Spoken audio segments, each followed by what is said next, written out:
Yes, we saying everyone back on Don't Gas the Badge, Buckstar here, and I have with me Bizzle. Welcome back, Bizzle. What are you saying, bro? Yeah, good, man. Yeah, Struggling man. with this flu, man. Struggling. Yeah, I hear you've been under the weather still. I hear you've been under. You were up Blunt's neck of the woods, innit? Yeah. Yeah, we won't go there, but yeah. I'll leave you alone this week, man. Don't worry. And we've got back with us Steve as well. Yeah, man like Stitches. Yeah, man like Stitches. Yeah. That's the pseudonym, man. That's the alter ego. Man. That's the alter ego. Yeah, man. That's it. Steve We've got our alter egos, man. My surname actually is Buck, by the way. So mine's kind of like halfway there. You get me? Right, right. Yeah, man. We're missing JD. I feel like we need to send out a search party because I don't know where this dude is, man. Last words were, and I don't care. I'm putting it on you, bro. Pause. My last words to this guy: don't be late today, bro. Where is this guy, man? Oh well, we'll see what happens. And speaking of JD, Triller, my man's already trolling. I don't want to hear no Liverpool slander today. I gave you fair warning. Beware, man's dropping pun lyrics on us. Yeah, with his whole chest. Well, you do that, you know what's gonna happen, bro. Sorry, but you know what's gonna happen. Anyway, got quite a few bits to get through today. So, first of all, please remember, like, share, subscribe, comment. But yeah, most important thing for us to grow as a team is for you guys to hit subscribe for us and really show your support to Don't Gas. Hit that button. It's easy. It's free. Support the cause, man. Anyways, yeah. So first thing, just wanted to have a look at, just give a little update on AFCON. Really, we've been kind of doing that at the beginning of every show so far. So just going to run through the round of 16 scores. So obviously some of these games kicked off on Saturday, so we're going back to Saturday. Senegal 3, Sudan 1. You had Tunisia and Mali 1-1. Ended up going to penalties with Mali going through. Not sure if anyone saw that coming because Tunisia had been looking okay in the competition up to then. Zambia, I've scrolled too far. Sorry about that. We go back to the round of 16. How about that? Really jumped all the way down there. Back to the round of 16. My bad. Morocco 1, Tanzania 0. South Africa 1, Cameroon 2. Egypt 3, Benin 1. Nigeria smashing Mozambique yesterday. I actually saw that game. It could have been 8. It could have been 8. I'm telling you now. And then you had a little altercation with Osimhen and Lookman. Listen, he needs to reel his neck back, man, and just relax. Like, he does, yeah. Osimhen show, you know what I'm saying? This is the Super Eagles show. He needs to calm down a little bit. Sorry, I just got to give a shout out to my brethren Vinny, because he just logged in there, hailing us up. So big up, Vinny. Thanks for logging in. Big up, bro. Yeah. But yeah, man, Osimhen needs to behave, bruv. This is what we do, you know, the Super Eagles. Like, we derail ourselves. This is what happens. Like, people start acting wild. Like, we're at the quarterfinals, the team's looking like they're starting to cook now. And then Osimhen had to go and do that. Hopefully, I hope the dressing room solves that. It's good. It's good. It's nothing. If you heard what Lookman said afterwards, he was like, "Look, this is football, and he's my brother." That's what he said. He's my brother. And so this is what you want to hear, you know. To Lookman as well, because do you know what I mean? Because what I saw from Osimhen, I didn't like it, bro. Like, it wasn't even just the altercation can happen in a game between players, like that can happen, but it was the downing of tools for like 5 minutes afterwards. He weren't running around, he just walking, weren't making runs, and like it's like he was like a big baby and just sulking, bro. It's bigger than you, man. This is the country. It's bigger than you. Behave. Yeah, exactly. Say for the comment there, Vinny, as well. Say for that. Yeah, man. It's so. Listen, as you know, when Sierra Leone ain't there, which is a lot of the time, my next team, because of my brothers, my next team always going to be Nigeria. So I always like Nigeria to go on. By the way, I've got a game playing now, which is why you keep seeing me looking up. West Ham were 1-0 up. Yeah, it's 1-1 already. Yeah.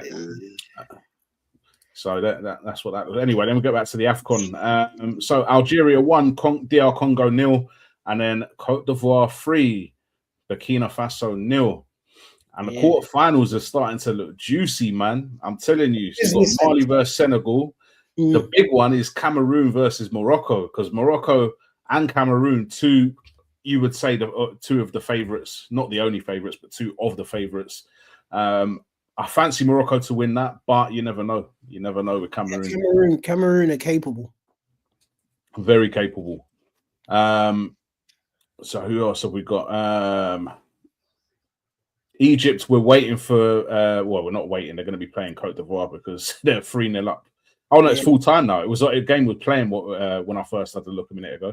But yeah, the game's over now. So yeah. That'll be sticky still. Yeah, that'll be definitely. sticky. There's two good teams. You know, defending two champs, very good teams. You know, versus one of the contenders.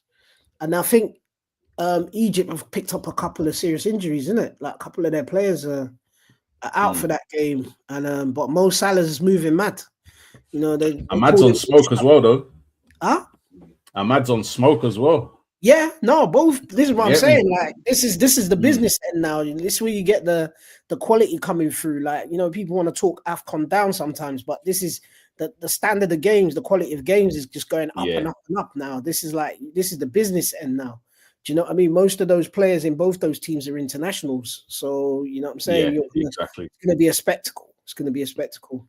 And by the way, I'm just going to put this out there because I know there's going to be people out there saying, oh, how come the stadiums are not full and da-da-da, it's not a big competition. Listen, I challenge anyone right now, go and see how much flights cost from any African nation to any other African nation. The prices are crazy. They don't like Africans traveling too much, these airlines, and they put their prices through the roof. It's a bit of a control thing for me. I think that, you know, over-reliance on Europe and other places to, you know, in Asia like China, they don't want the Africans traveling to other African countries to get there, because they used to do that. People used to. I remember the person used to braid my hair back in the day when, yes, I used to have braids. The person used to braid my hair back in the day used to tell me all the time. She was from Ivory Coast. And she was like, yeah, when I was younger, me and my mum and my sister, we'd go over to Sierra Leone because we'd buy certain things from there. Yeah. Now you try and do that. Go and look at the plane tickets. I'm telling you now, it's crazy. It's cheaper to travel to Europe. Yeah, it is much cheaper to travel to Europe. So yeah, you see these. That's the reason these stadiums are not full up every single game. That's the reason. Trust me. So yeah, but AFCON, man, like you said, business end now. It's only going to get better. And, you know, come on the Super Eagles, man. Hopefully they can get the job done. Yeah, man. We'll wait and see, man. We'll wait and see. Two of my back teams are still in it. Like, I'm obviously number one Super Eagles, in it. But slyly, I want Egypt. If Super Eagles can't, then it's got to be Egypt. And the reason is because of Jamie Carragher. I just want to shut that guy up, man. Just shut him up, man. Man. If my Eagles can't do it, then Salah just bring the trophy back, please. He's not a likable person, Carragher, at all, is he? You know. But moving on swiftly. We have to talk about Maresca and Amorim, the aftermath, man. Because who was it? It was Amorim got the manager of the month in October.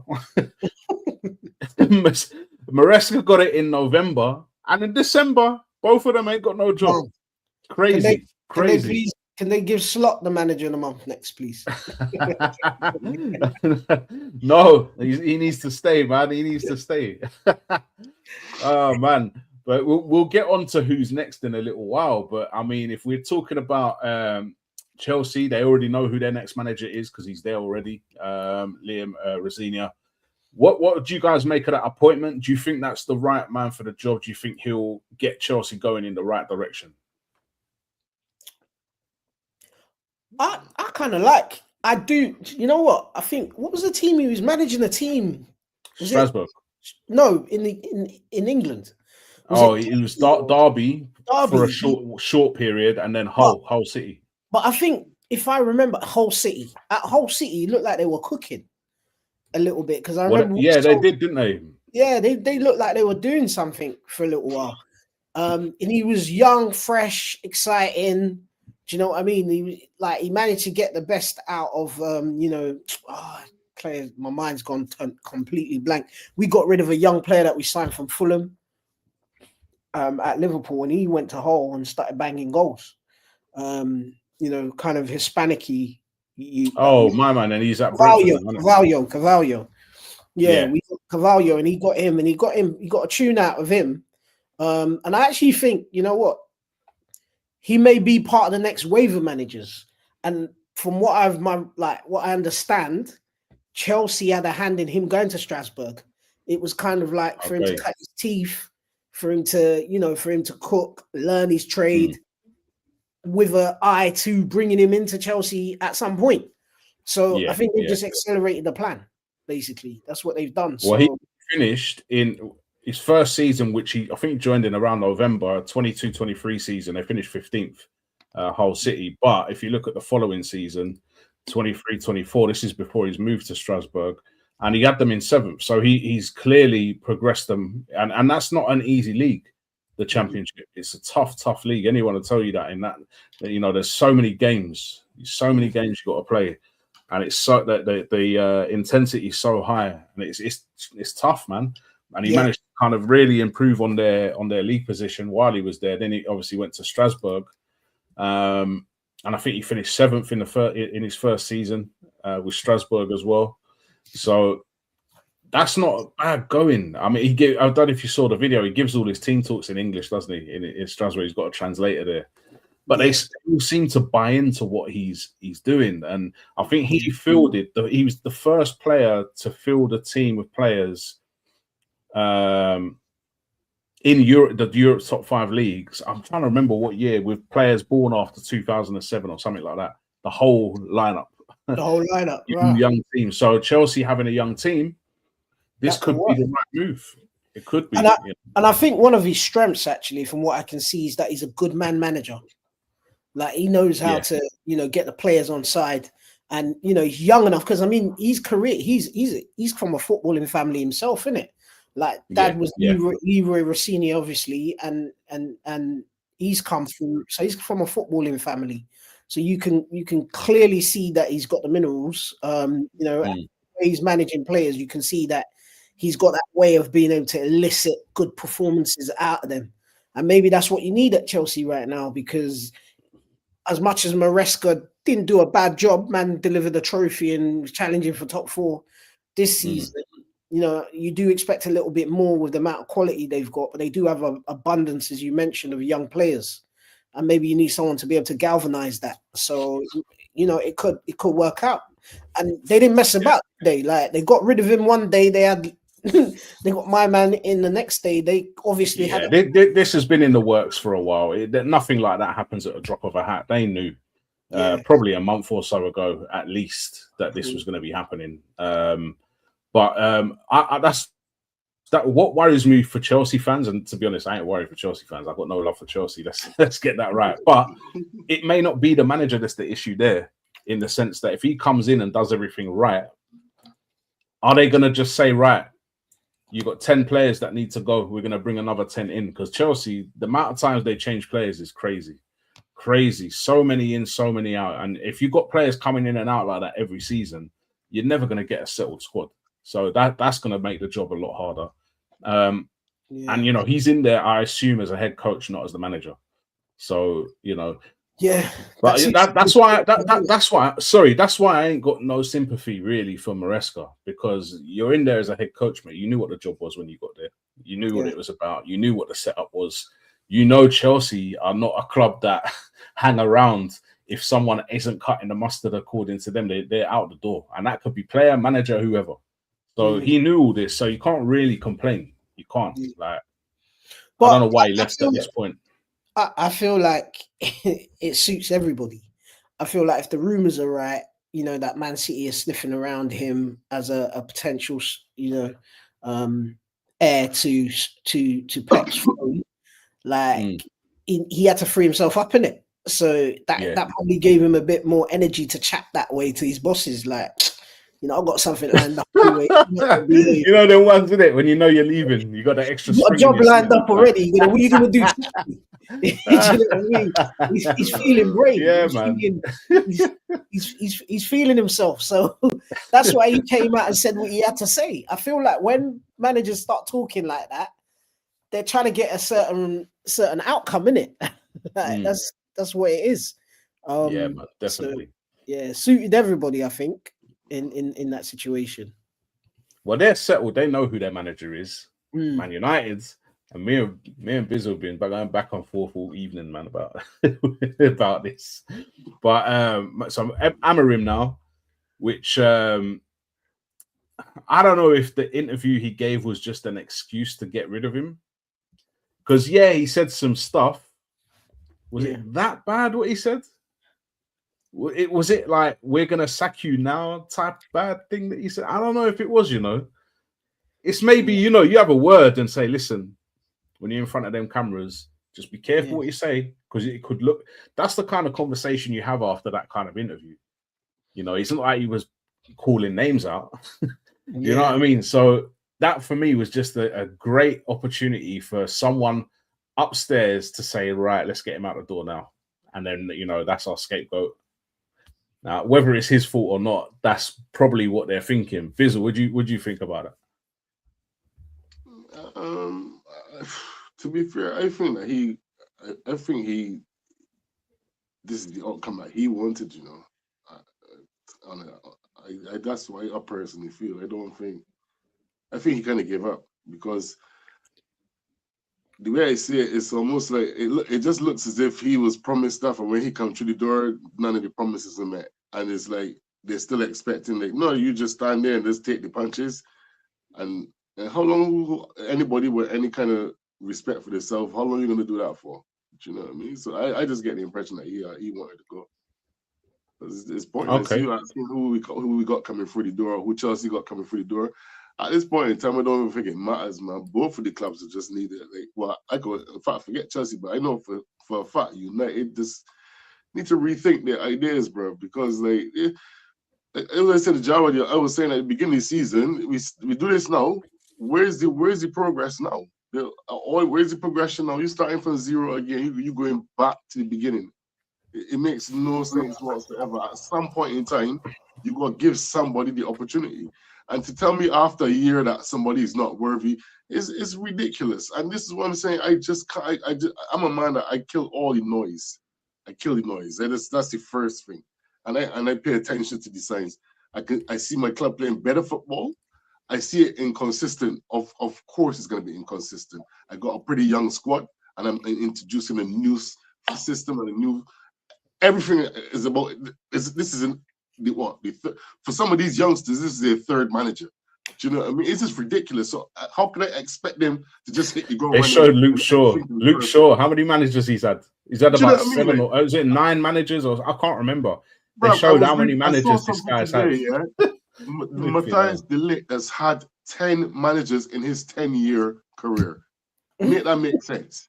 That 10 managers in his 10-year career. He's in the right place to continue the trend. That's what I'm saying. So this whole mentality for people like this, like I listen to these idiots on TV. Oh, but it's Man United. It's Man United. Okay, so you living in the past, bro.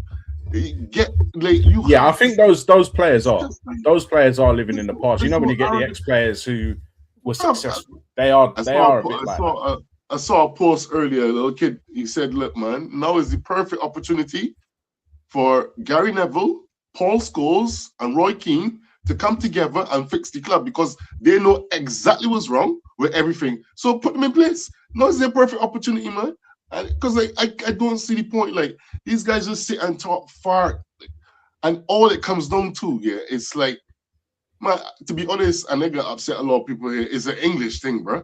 And that's the honest truth. Like, United don't play free at the back. Bro, it's football. You play what the manager wants to play. What kind of stupidness you can do? You play what the manager wants to play. Nobody cares about if it's 2 or 3. You play what the manager wants to play. What I want to see you busting the gut. I don't care how many minutes from there. I want to see the effort. I want to see you putting it on the line. That for me, that's what the United way was about. Just never giving up, having that fight. Nobody cared about the formation. At the end of the day, I just don't get this mentality at all. To me, it doesn't make no sense. No. Let me talk on that for a moment, yeah, because I don't think it's just about an English thing. Because first of all, he's Irish anyway, but it's not just that. I heard who was that Dutch coach that Fergie had, who was under Fergie, because he was saying the same things as well. Mullenstein. Yes, Mullenstein was saying the same things. But listen, I've got to say this, and I do have to say this. Yes, it's the player. Me and you spoke earlier about this. Yes, the players have to be putting the effort, but they also have to have something to fight for. And how many players will fight for that manager? And for me, when you got somebody and he is rigid, let me just finish my point because I know you're ready to jump in. When you got a manager that's so rigid and won't change. But the times he was forced into it, because you mentioned about the game against Arsenal, yeah, the game against Arsenal, you were better than us. You didn't win, but you were better than us. You had 4 at the back. The game against Leeds, first half. Hold on. Let me land, bro. 2 games. Game against Leeds, first half, you had 4 at the back. You were battering them. Second half went to 5 at the back, end up drawing the game. So the times where he has been, changed it for this reason or that, I don't know whether it's personnel or whatever the reason he's done it, but you just looked better. And this is why I was saying that Amorim might not be a bad manager. He might have the Emery situation where he's come to the club at the wrong time, because you need a certain type of person to come in when the club's in that sort of turmoil. And my club was in that turmoil, and we all know that.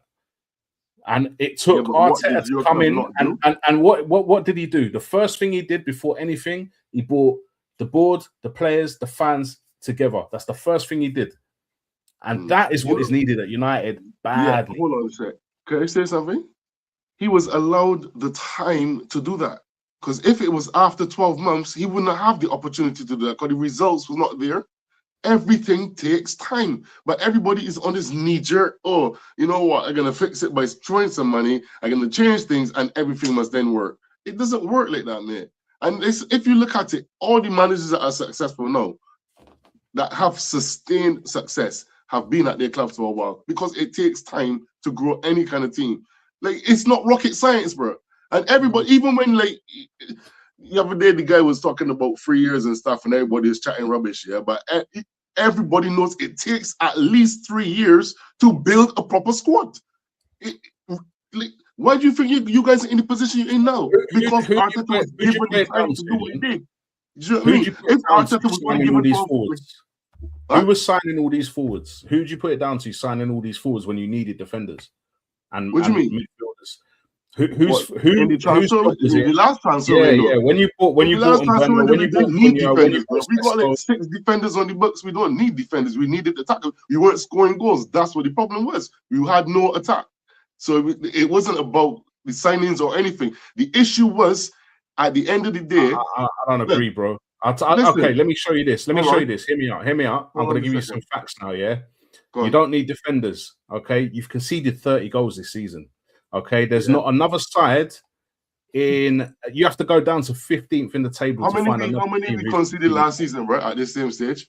But you're not in last season. It's this season. Yeah, but okay. So hold on. You cannot... Okay, if we're talking about progress, we have to look back to look forward. So don't try to dismiss it. I'm making a point, right? We have progressed.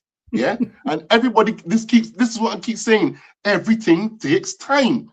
Everybody wants this knee-jerk reaction. I do not get it. This microwave thinking does not work. So and we will be in the same situation. Can you not say though, Bizzle, time alone is not enough. It takes time and the right person. Yeah, but okay. So hold on. No, let me address that. Now, showing me, looking at where we were, look at all the factors that, like I said, we forced this man into a job in the middle of a season, knowing that he plays a 3-4-3. Okay, I'm not having forced into a job. No one had a gun to his head. He took the job. We went to him. Said okay, no. Okay, listen. All right, regardless of if you agree or not, yeah, We forced his hand because the first thing he says, I'll take the job, I'll come in the transfer window. We said, no, it's now or never. Okay, so we forced his hand. Okay, all right.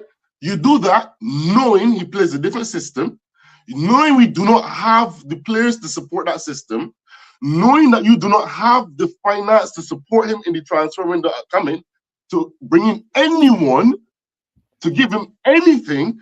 He's in the middle of a season, sorry. He's having to prep for games week in, week out. When is he going to get time to implement anything? And then you've got stupid idiots that professionals on television, week in, week out, calling out, oh, the system. Make the thing make sense, man. Anyway, hang on, I'm not finished. Hang on, let me just like, okay, so now, so we move forward. This season, we can see a clear progression. Is there inconsistency? Of course there is. Is that expected? Of course. You've got a very young squad, yeah, and like you said, you implemented something new. But looking at United last season to this season, all of the positive statistics, that's where our name is coming up. We were not even present there last season. So that tells me that there is clear progression under the manager. His system and him is not the problem. The first 12, 15 games of the season, I could show you individual errors that cost us games, week in, week out. How do you train for that? You don't coach a team and tell them, go and make mistakes. These are things that players have to take accountability for. These things will disappear out of the game after time. But listen, what I'm saying is these things will disappear out of the game. If you look at United now to last season, we concede, the heads don't drop no more. There was a certain belief, and all the points that I dropped this season, you know what, it wasn't hurting me as much. I wasn't losing games like I was losing last season.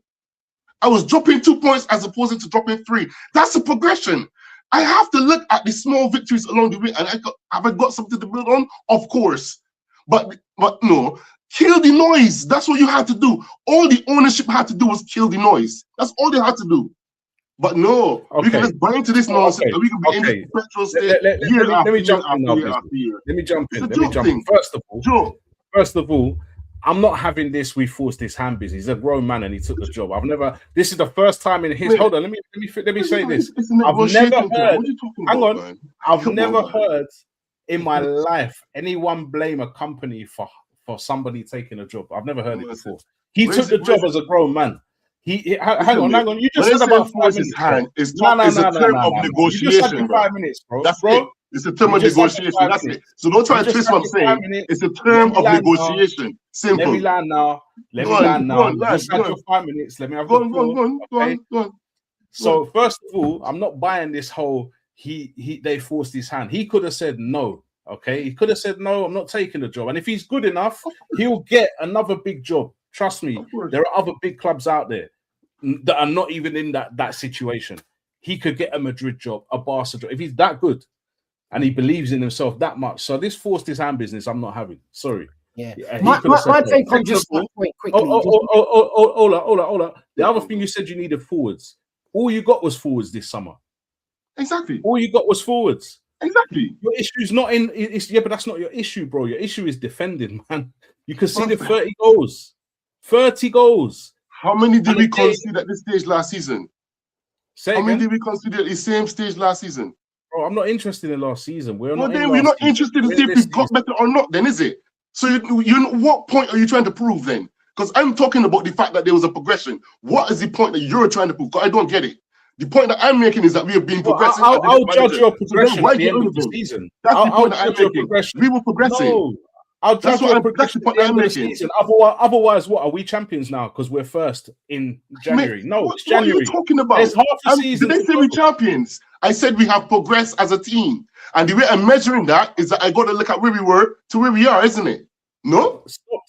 Stop getting emotional, bro. Right? And I'm going to tell you something now. Hang on, no. Let me shut you down. Keep it simple, man. If you don't know what to say or don't know how to respond, just be quiet. Don't do that thing, man. You're better than that. You're better than that. God gave you 2 ears and 1 mouth. Come on, man. You better than your mouth now. Pause. Stop talking. You're better than that, man. Come on. Right. Progression. This is you talking about progression, okay? It's so much better now 6th place Man United on 31 points. Okay. You go down to 14th. The team are on 20. So there's 4 points between you and 14th. It's halfway through the season. I'll judge your progression at the end of the season because you could easily finish where you finished last season. Easily. Then we pause this conversation till then. Yeah, well, let's do that. Let's do that because you're getting too emotional now. Make it make sense, please. Way too emotional. And you know the mad thing?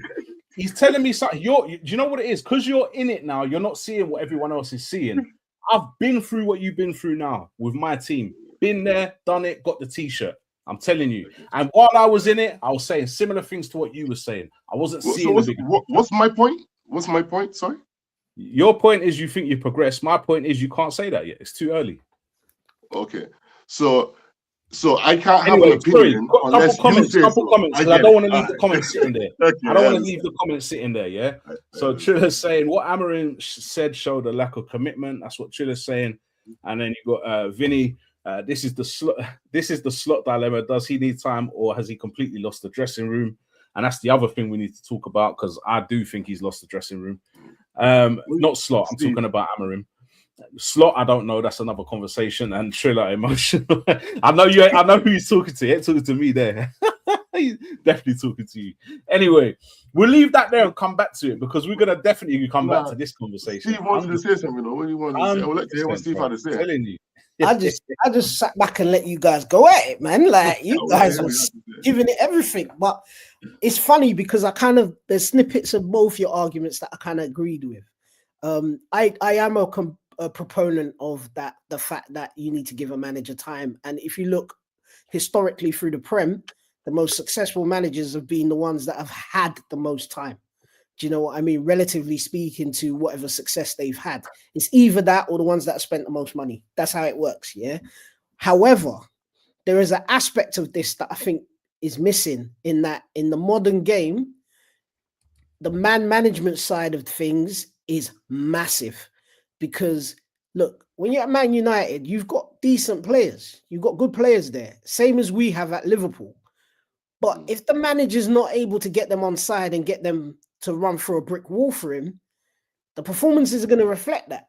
And in that situation where you talk about has he lost the dressing room, it might not even be that he's lost the dressing room. It might just he's never had the dressing room. Do you know what I'm saying? Like there's a level of professional performance that you're going to get from these players.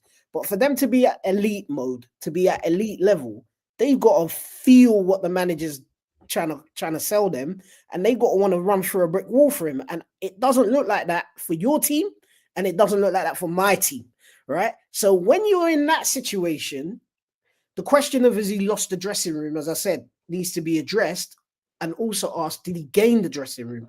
Because the reality is you can give him 10 years. If he ain't got the dressing room, you're going to get this yo-yo performance. You're going to get some games where they're good, some games where they're bad. But ultimately, the players ain't going to be collectively giving him everything. So it's never going to work. And that's the question in terms of if I speak about my club, that's where we are right now.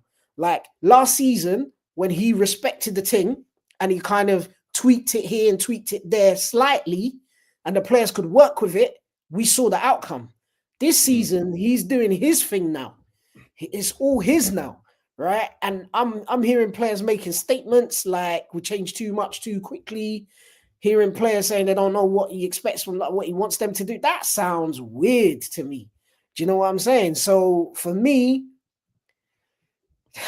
questions have to be answered as a result. And ultimately, you ain't going to sack all the players. So who are you going to get rid of? That's the thing. Yeah, that's exactly. You know, there's one other factor that people don't like to admit or accept, right? And I guess United has made this rod for their back with their quote unquote success, yeah.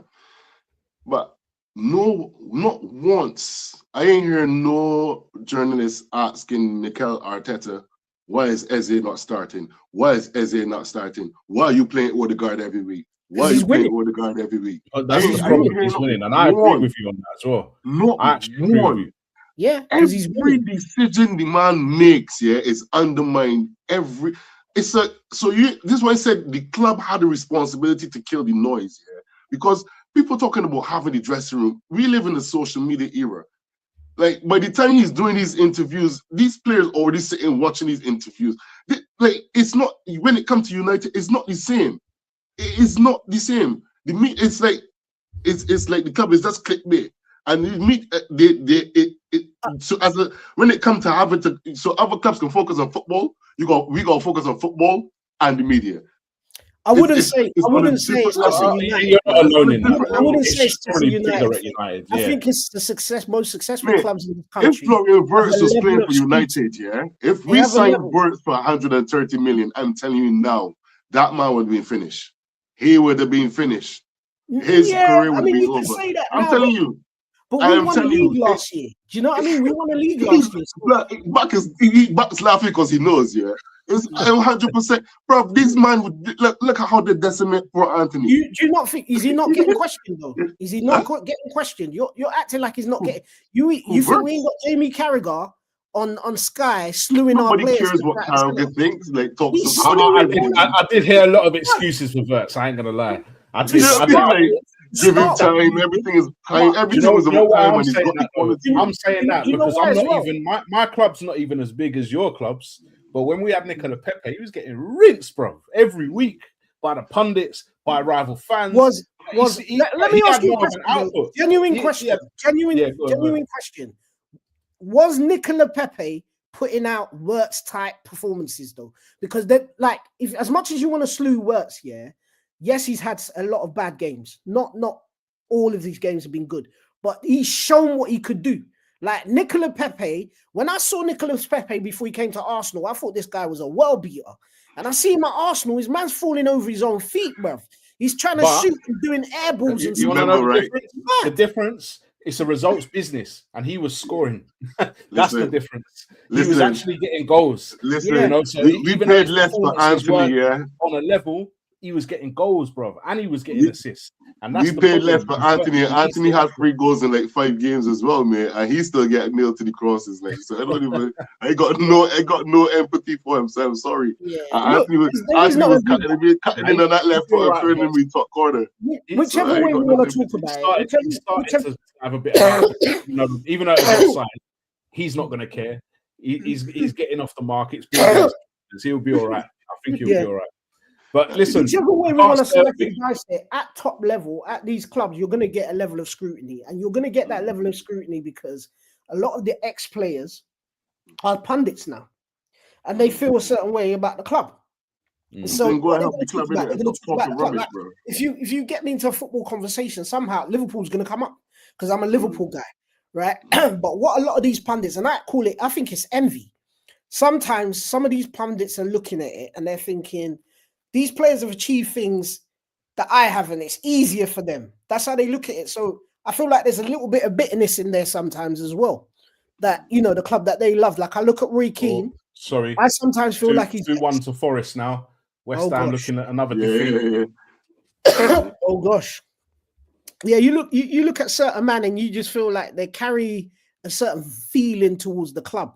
Like it's theirs, like they feel like it's personal or something. And therefore, they'll talk about current players, forgetting what it was like when they were the players and not taking into account that the level of scrutiny on these players is a lot higher than it's ever been with social media and everything. Do you know what I'm saying? Like, you can't hide from it. You know what I'm saying? Once someone starts a certain narrative around your name, you're done. So like right now, Man United, they never liked Amorim from the get-go. So he was never going to get the benefit of the doubt, right? He was never. It was going to make it more difficult. Like when Ole was doing the job, they were like, Ole at the wheel. Like everyone was happy, innit? Like that's why they're talking about bringing him back now. Like they're talking about bringing Solskjaer. By the way, I was going to say that it's either going to be Carrick or Solskjaer to the end of the season. United are not rushing their next appointment. Listen, we've got to move on. We've got to move on. Sorry, bro. We've got to move on. We've got to move on. We've been on this one for a while. I just want to quickly ask, and we're not going to talk on this for too long, to be fair. Title race, Villa, genuine contenders or not? Is there a title race? Yeah, there is, man. There's a title race. Yeah, there's a title race, bro. Someone must not have told Liverpool, man. Yeah, man. Okay. Nah. Villa, though. Not for no? me. Okay, let's look at what they've done so far, yeah? So They're on an 8-game unbeaten run. Okay, that's come to an end now, but there's not many teams in the league that can say they've done that. Look at that my man who's growing his hair until United win 5 on the bounce, bro. His hair is big now. They've had some good results as well. They've had some really good results as well, Villa. They're very, very tough team to play, especially at home. I think their home form will definitely be helping them this season. But title contenders, if I'm asking myself, I don't think they'll last the distance. I think they'll drop off eventually. But it's keeping it interesting. Otherwise, it'd literally be Arsenal and City, wouldn't it? And we want it to be. I know that feeling. I know that feeling. We did that for a while. But yeah, no, on a real though, like, look, Villa ain't got the resources that the other teams in and around that area have got. They haven't. They just have an astute manager, and he's done magnificent with what he's got. Do you know what I mean? Again, another guy that's been at the club for a decent amount of time now, and you can see, what he can deliver. So it stands to this longevity thing. But the reality is, and we saw that last week in the way that you lot handled them, like that just showed the levels. Like they're not, you know what I'm saying? They're not going to be able to compete. You know what I'm saying? The only thing that could help other teams close the gap is the fact that Arsenal are battling on all fronts. And you've got a good squad, a deep squad, because you've added, and this is what I say to people, like everyone say, oh, Liverpool won the transfer window with all these amazing signings, but all we did was rip and replace. We didn't actually add to our squad. We got rid of 7 and we brought 7 in. You lot added. You added players, and that shows. You're talking about Eze can't get on the pitch and that, but Eze, when you go and play FA, don't even bring that up, man. That's annoying me. It's annoying me badly. Yeah, but you know what it is, because every time he plays in my balling out as well, like the thing, like bro, I don't even want to think about that. That's the one thing. Listen, the difference between us winning the league and not winning the league is going to be the decisions of Arteta. I'm saying it. It's going to be his decision making on who he picks. To not get a minute for 3 games in a row, I'm questioning why is he not getting on the pitch? He's going to destroy the guy's confidence, man. Anyway, I've got we're going to bring back link up play.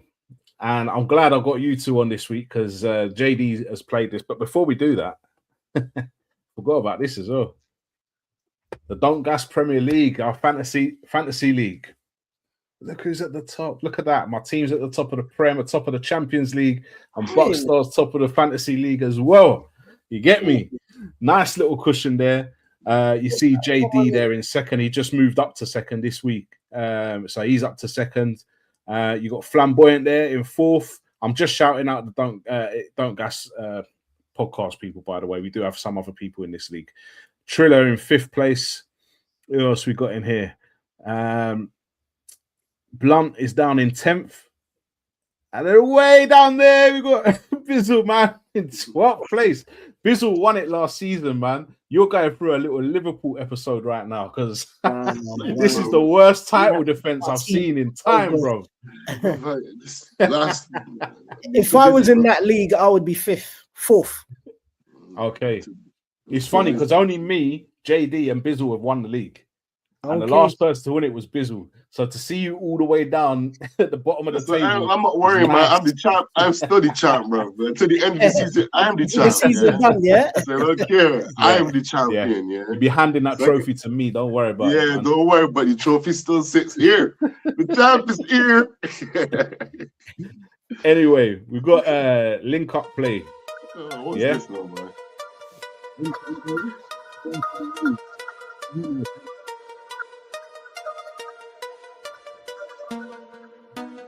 Right, here are the rules. You have to start. I don't know if you can hear me or not, by the way. Can you hear me okay? Yeah. Yeah? Okay. Yeah. So you have a start player and an end player, and you've got to connect them using other players. Okay? So that's the objective of the game. Rules are club level connections only. Each player adjacent must have played together at the same club.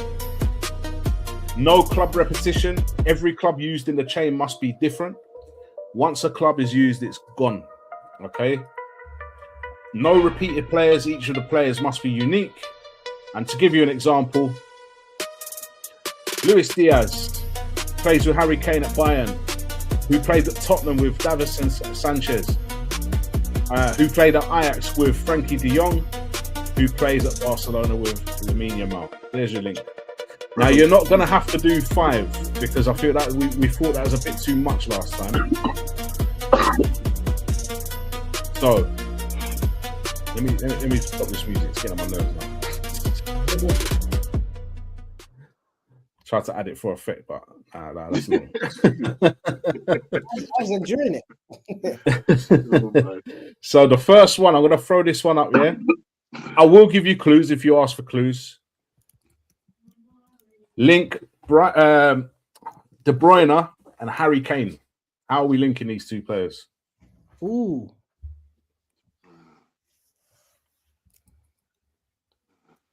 How are we linking Kevin De Bruyne and Harry Kane? I'll leave that up for a minute. Give you a moment. Kevin De Bruyne, Harry Kane. You're linking it with arrows? And you can think about any club these people have played for to make that link. Anyone in the comments figures it out. No Googling, yeah? No Google. In fact, hold on. No Googling. If you want to add in the comments what you think it is, put it in the comments. I'll read it out. See if you get it before these two. Trying to think where De Bruyne. Let me throw it back up. Go back there. It's a kid. Oh, if I do it backwards, I'm trying to think. What Belgians play? It's got to be club, isn't it? Ah. It's got to be club. Doesn't mean they're not Belgian, but it means it's got to be at club level. Yeah. This is hard. Who has De Bruyne played for? What clubs has he played for? Chelsea, and then before that, was it? Can't remember some. Where did he go to? Where did he go to Chelsea? Would you like a clue? Would you like a clue? Yeah. Okay. Can I get a vowel? The player that he's linked to has won the league in 2 different European leagues. 2 of the top 5 European leagues. He's won the title. That's clue number 1. Oh, hang on. We need to link to Germany, right? So my man's played with Gundogan. Don't overthink it. You don't have to link it to Germany just yet because Harry Kane has played in England. That should make it easier for you. Yeah, but I'm trying to think. There's going to be more than one way to do this, isn't it? Because Gundogan might have played with someone that now plays with Harry Kane. Right, I'll tell you what. If you throw a wrong name out, I'll let you know. It's not Gundogan. Oh, it's not. Speed it up a little bit. Okay. Let me know if you want another clue. I was going to go because Gundogan's played with De Bruyne at City, right? Yeah. Right. And then Lewandowski has played with... Oh, but he hasn't played with Harry Kane. Let me know if you want me to throw it back up. Drawing a blank. Do you want another clue? All right, I'll give you another clue. This player has also worn the number 17, although that's not the only shirt he's worn for his club. He's worn number 17. He wore when he first joined. In fact, he wore number 17. Oh, Leroy Sané. It's not Leroy Sané. Where else has De Bruyne played? Chelsea. It's not just okay. He's played for Chelsea. He joined and wore the number 17. No. Number 17 at Chelsea. So someone must know this. I don't follow Chelsea. He didn't stay the number 17. Okay, I'll give you another clue. He then became the number 10 at Chelsea. Because when he joined Chelsea, Mata had the number 10 shirt. If you don't get it now, bloody hell. Chelsea number 10. How are you not getting it? Because I don't even care. I don't watch Chelsea play, bro. Ballack. No, not Ballack. Chelsea number 10. Come on, it's right there, man. Possibly one of the best players of his era in the Premier League. Now you have to get it. Salah. No, at Chelsea. At Chelsea, best player at Chelsea. Of the era. Bro, I can't even think of a Chelsea number 10 that was there. Chelsea numbers. Ballack. I'm thinking I'm gonna have to give you this one. Begin with. Do you want me to give you the first one? G. What's his name now? I can't remember. Let me give you the first one because you ain't getting it. You're drawing a blank. I can see it right. I've written across your faces. I've guessed all my guesses. But I said that Eden Hazard. Oh my Eden Hazard. days! Oh, Come on, Chelsea number 10, and you didn't get literally of the 2010s potentially one of the best players in the league, and you didn't get it. Was at one point. Okay. Eden Hazard is the first one. Who could Eden Hazard have played with? Played with Harry Kane. Yeah. All right. So Eden Hazard left Chelsea and went to Real Madrid. Who from Real Madrid is playing for Bayern Munich right now? They don't have to have played at Bayern Munich. Harry Kane's played for more than Bayern Munich. Tottenham. Oh, I'm not saying it is. Centre back. No, but Eden Hazard ain't played with him. This one's an easy one as well. See, the way you keep saying that makes me feel dumb.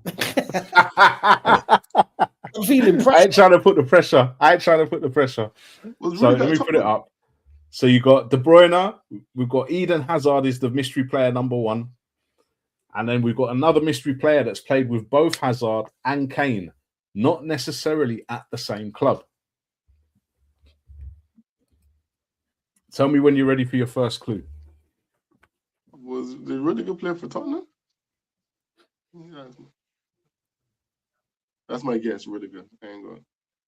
It's not Rudiger. Rudiger's he's not played with Kane. Pause. That's what I said. I was asking if you play at Tottenham. Right, first clue. I'm just giving you your first clue. This player has also worn the number 14 shirt, and how am I going to give you a good clue on this one without giving it away? Actually, I'm going to give you the 2 numbers that I remember. Just we still didn't get it, bro. So he's worn the number 14, but more recently the number 10. That narrows it right down. He's worn the number 14. He has worn the number 14, but at his most recent club, he wore the number 10. It can only be a club that Hazard and Kane have played for, and it's a number 10. Who could it be?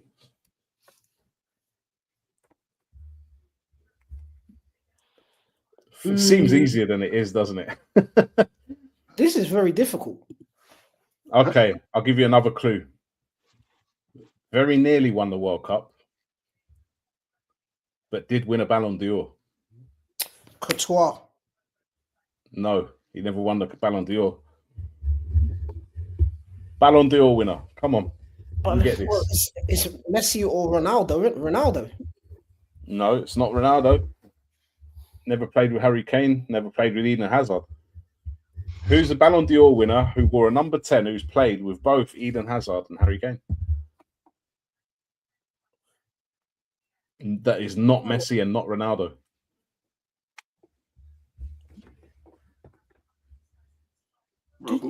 Wait, can you remember the last time somebody won the No. Ballon d'Or? Was it them too? No, that Yeah. was. No, I can't think. Who far you can make cast my mind back now? His national team. Oh, West Ham scored. Oh no, the game's over. They're showing the replays. Ignore me. Yes, they didn't. They lost. Okay, next. This guy. Oh, how am I going to give you a clue? He's recently moved to. I'm trying to think where he's gone now because he's not at that club anymore. He's moved on, but he has played in He's played in 4 Champions League finals. Is it 4 or 5 Champions League finals? He wears a number 10. This is so easy. Yeah, bro. You want me to give you it? You give up? I'm struggling. I can't lie. I'm struggling. All right, I'll show you the finished article. This is who you should have got. Luka Modric, number 10, nearly won the World Cup, Ballon d'Or winner. I was literally giving it to you on a plate. Yeah, he's played with both of them. Hazard at Chelsea. Hazard has played with Modric at Real Madrid, and Modric has played with Kane at Tottenham. There's your link. I think what I'll do for next week. That's hard, you know. I'll remove one of these mystery players and we'll just make it 1. Even that's a struggle. I need to brush up on my trivia. That's what I need to do. Nah, you got. I tell you what, right? If you give us, go on. Sometimes it don't work. Do you know what I mean? Sometimes it don't work. JD struggled last week, but JD had 5. He had 3 mysteries to guess, which was harder. That's crazy. He didn't get them either. I had to literally give it away. Because is he missing still? This guy, I don't know, man. I don't know where he is. I ain't heard from him or nothing, man. But what I do know is on Thursday, we're going to be doing a dedicated Anthony Joshua podcast. Obviously, Anthony Joshua has been through a terrible time of it recently with his friends out in Nigeria. So we thought we would do a pod and have a talk about that. That's on Thursday at 9 p.m. GMT on the Don't Gas podcast. Please tune in for that. Tomorrow, we've got a Don't Gas the Belt. So Blunt will be back with Don't Gas the Belt tomorrow. Again, that's at 9 p.m. GMT as well. Please tune into that. And then we will be back next week with Don't Gas the Badge again. And we'll keep you posted about what we're going to be talking about a bit closer to the time. But hopefully we'll have JD back and we'd have found him by then because, boy, this guy's been missing. But please remember, like, subscribe. Hit the subscribe button and support the Don't Gas movement. We really appreciate it. Thanks to Stitches. Thanks to Bizzle. I've been Buckstar. And this has been Don't Gas the Badge. Peace out, everyone.